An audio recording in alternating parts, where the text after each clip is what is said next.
भूषण जी और पंडित जी के गीता ज्ञान ब्लॉग पर रीडर्स सिर्फ अपनी प्रॉब्लम्स ही शेयर नहीं करते। कुछ रीडर्स गीता के श्लोकों की बहुत अच्छी एक्सप्लेनेशन भी शेयर करते हैं। उनके पास एक बात को समझाने के कई एग्जाम्पल्स होते हैं और एक नया नजरिया भी होता है।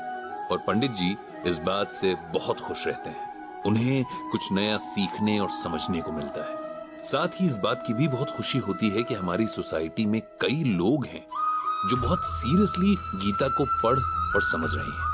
आज पंडित जी इतनी सहजता से दूसरों से मिले ज्ञान को समेट रहे हैं, लेकिन हमेशा से ऐसा नहीं था। एक वक्त था जब उन्हें खुद पर, अपने ज्ञान पर घमंड हो गया था और वो अपने आगे किसी को कुछ समझते ही नहीं थे।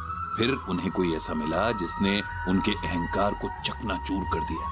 ये तब की बात है जब पंडित जी ने श्रीमद् भागवत गीता को पढ़ना और समझना शुरू ही किया था। कुछ ही टाइम बाद उन्हें लगने लगा कि उन्हें बहुत कुछ पता है। कुछ श्लोक रट लिए थे, उनके अर्थ बस समझे ही थे। रियल लाइफ में कहां अप्लाई होंगे, कैसे अप्लाई होंगे, इस बारे में कोई अंदाजा नहीं था। जब कोई इंसान नया नया कुछ सीखता है तब शो ऑफ करने का बड़ा शौक रहता है। जो मिल जाए, जहां मिल जाए, उसे इंप्रेस करने की जल्दबाजी रहती है। हालांकि ये बहुत बड़ा ज्ञान है, लेकिन तब इतनी समझ ही कहां होती है। कहते हैं कि अधजल गगरी छलकत जाए, वही पंडित जी का भी हाल था।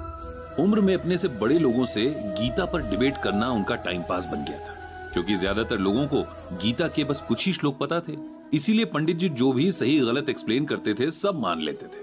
सब बढ़िया चल रहा था कि पंडित जी के ऑफिस में एक नए जेंटलमैन ट्रांसफर होकर आए। देखने में ये बहुत सिंपल से थे, बहुत ज्यादा किसी से बात नहीं करते थे, लेकिन घमंडी भी नहीं थे। कम बोलना और अपने काम से काम रखना उनका नेचर था। गवर्नमेंट ऑफिसेज का माहौल तब बिल्कुल अलग हुआ करता था। लोग आपस में घुले मिले होते थे, एक दूसरे के सुख दुख में शामिल होते थे। लंच ब्रेक और टी ब्रेक में खूब गपशप होती थी। जिसका जो हुनर था उसके बारे में भी बातें हो जाया करती थी।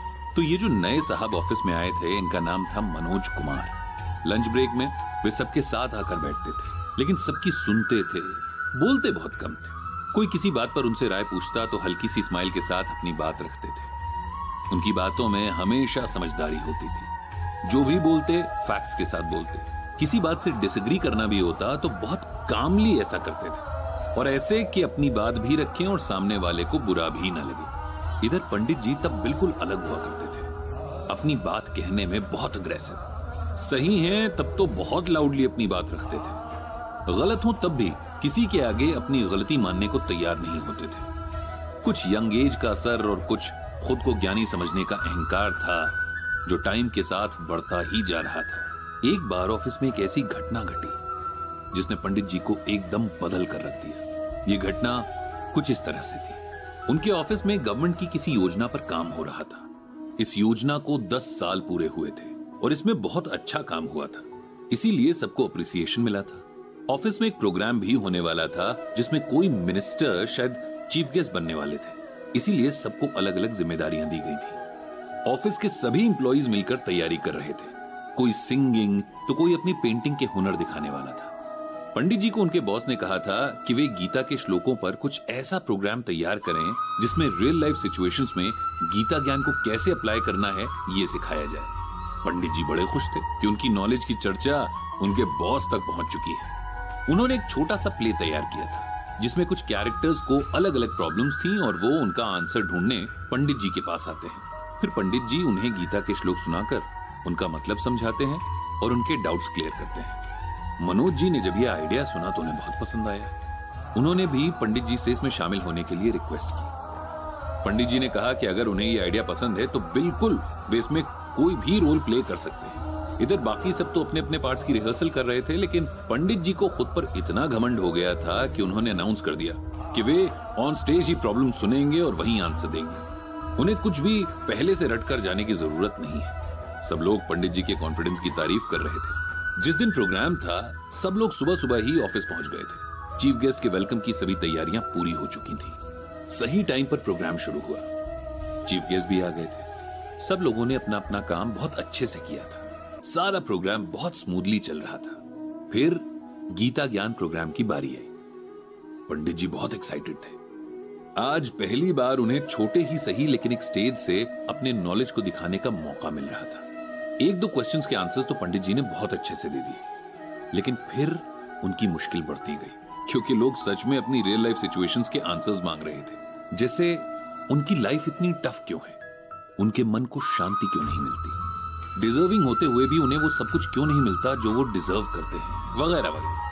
एक के बाद एक इतने सवाल कि पंडित जी तो परेशान हो गए। उन्हें लगा वो सब भूल गए। जो याद था उसे बोलने में भी हड़बड़ाने लगे थे, नर्वस होने लगे थे। कुल मिलाकर मामला हाथ से निकल रहा था। लेकिन तभी उनकी ढाल बनकर आ गए मनोज जी, जिन्होंने एक मुश्किल से लगने वाले सवाल पर बहुत ही कॉन्फिडेंस के साथ न सिर्फ गीता का एक श्लोक सुनाया, बल्कि उसका श्रीमद् भागवत गीता से पूरा रेफरेंस भी बता दिया। साथ ही उसे रियल लाइफ सिचुएशंस में कैसे और कब अप्लाई करना है ये सब भी बहुत आराम से बता दिया। कुछ देर तक सवालों का सिलसिला चलता रहा, जिसे मनोज जी ने बहुत अच्छे से संभाल लिया। प्ले खत्म होते ही हॉल तालियों से गूंज उठा था। चीफ गेस्ट यानी मिनिस्टर साहब को भी ये प्ले बहुत पसंद आया। जब सब अच्छे से हो गया तब हैरान पंडित जी मनोज जी के पास आए और बोले कि उन्हें कतई अंदाजा नहीं था कि वे इतना गीता ज्ञान रखते हैं। तब मनोज जी ने हाथ जोड़कर कहा कि उन्हें शर्मिंदा ना करें, उन्होंने तो बस थोड़ा सा इधर उधर से सुन रखा था, आज जरूरत पड़ने पर यूज कर लिया। मनोज जी की ह्यूमिलिटी देखकर पंडित जी को गीता का ये श्लोक याद आ गया। अहंकारम बलम दर्पम कामम क्रोधम च संश्रिताः मामात्म पर देहेषु प्रद्विषंतो अभ्यसूयकाः। भगवान श्री कृष्ण अर्जुन से कहते हैं कि हे अर्जुन, एक बार अहंकार के कंट्रोल में हो जाने पर इंसान पशु से भी नीचे गिर जाता है। ऐसा इंसान सोसाइटी में अपनी रिस्पेक्ट खो देता है और ऐसा व्यक्ति शारीरिक दृष्टि से मनुष्य होते हुए भी मानसिक दृष्टि से पशु ही होता है। सिंपल वर्ड्स में इसका मीनिंग यह है कि अहंकार इंसान का सबसे बड़ा दुश्मन है। अपने ज्ञान पर, पैसे पर, शरीर पर या स्टेटस पर, किसी भी चीज पर अहंकार नहीं होना चाहिए। उस दिन पंडित जी को रियलाइज हुआ कि उन्हें बिना बात का घमंड हो गया था और वे कितने गलत रास्ते पर जा रहे थे। इस बात को आज याद करते हुए पंडित जी ने भगवान को धन्यवाद दिया कि जैसे टाइम रहते उन्हें अहंकार से बचा लिया, वैसे ही सबको बचाए।